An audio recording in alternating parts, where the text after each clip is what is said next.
नया सत्र 1 अप्रैल 2026 से प्रारंभ हो रहा है। शिक्षा के क्षेत्र में नामांकन वृद्धि प्रमुख कार्य है।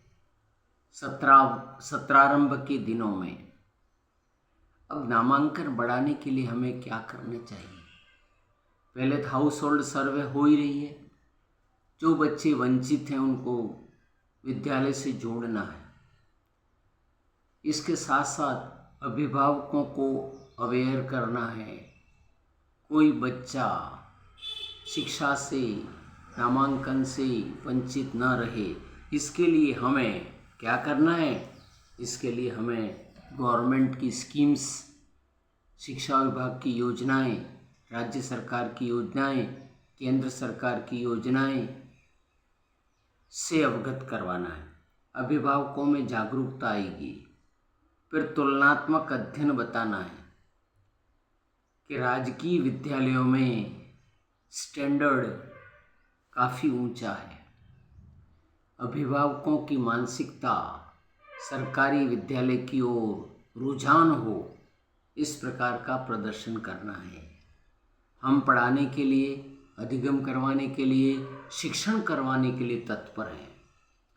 नामांकन वृद्धि से शिक्षा का स्टैंडर्ड बढ़ेगा, अभिभावकों में जागरूकता आएगी।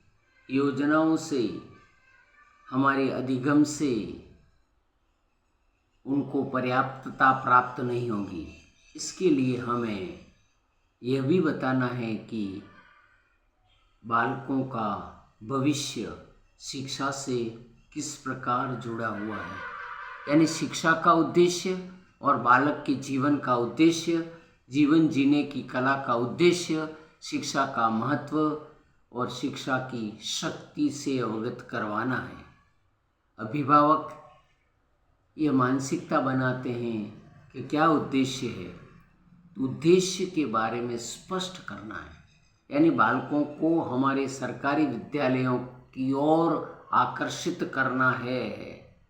विद्यालय की व्यवस्था, आने जाने की सुविधा और प्रबुद्ध टैलेंटेड टीचर्स जो गवर्नमेंट के द्वारा सेलेक्ट होकर आते हैं, काफ़ी प्रतिस्पर्धा के पश्चात, काफ़ी संघर्ष और प्रतियोगिता के पश्चात काफ़ी वर्ष शिक्षा में खपा कर आते हैं। ऐसे शिक्षकों के हाथ आपके बालकों को सौंपना है। निसंदेह केवल शिक्षा ही नहीं, यह सर्वांगीण विकास है। सरकारी विद्यालय में बालकों को सभी अवसर प्राप्त होंगे। यह अभिभावकों को जागरूक करना है। वे हिसाब बताना है कि सरकारी विद्यालय में कोई खर्चा नहीं है।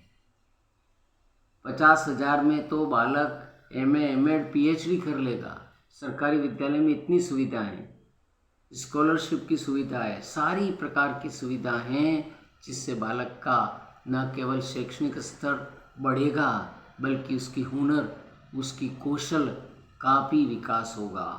इसलिए आवश्यकता है अभिभावक, बालक, समाज में जागरूकता फैलाएं सरकारी विद्यालयों की। धन्यवाद।